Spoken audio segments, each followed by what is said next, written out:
మన తాత ముత్తాతలేమో చుట్టూతా ఒలిగిపోయిన మెతుకులు కూడా కంచంలో వేసుకుని తినేంత గౌరవాన్ని అన్నానికి ఇస్తే, ఇప్పుడు ఏదైనా మంచి కాస్ట్లీ పెళ్లి దగ్గరికి వెళ్ళండి, ఆ పెళ్లి దగ్గర ఎన్ని ఐటమ్స్ పెడుతున్నారు అనేది మనం చూస్తున్నాం. మనకు కూడా కరువు, ఈ కరువు ఇంకో రకం కరువు ఇది. ఆ కరువు ఏమో ఒరిజినల్ కరువు, ఇదేమో మనిషిలో పుట్టే దరిద్రమైన కరువు ఇది. ఈ కరువు మనుషులు ఏం చేస్తారంటే అక్కడ అయిపోతాయి అనుకుంటాడు, ఏంటో తెలియదు, ప్లేట్ నిండా తిన్నది పెట్టించేసుకుంటాడు, తినంది పెట్టించేసుకుంటాడు, అవసరమైంది పెట్టించుకుంటాడు, అవసరం లేనిది పెట్టించుకుంటాడు. ఇంకొకరికి ఏమో బద్ధకం, మళ్ళీ రెండోసారి లైన్లో వెళ్ళాలంటే బద్ధకం వచ్చి ఒకవేళ అయితే తిందాం లేకపోతే పడేద్దాం పెట్టేసుకుంటాడు. మొత్తం పెట్టేసుకుని ప్లేట్ మొత్తం ఇలాగా ఇంత నింపేస్తాడు. ఒక్కొక్కరు 2 ప్లేట్లు పట్టు తిరుగుతుంటాడు.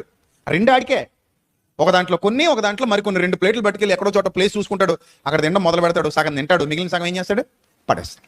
అలా ఎంత ఫుడ్ ప్రతిరోజు వేస్ట్ అయిపోతుందంటే, అబ్బో కొన్ని కోట్ల మంది పేదలు బతకొచ్చు. నిజంగా ఫుడ్ అంతా ప్రపంచానికి పంచితే ప్రపంచంలో ఆహారం దొరకని బేదలే ఉండరు. అంత ఫుడ్ ఈరోజు ప్రపంచవ్యాప్తంగా వేస్ట్ చేస్తున్నారు.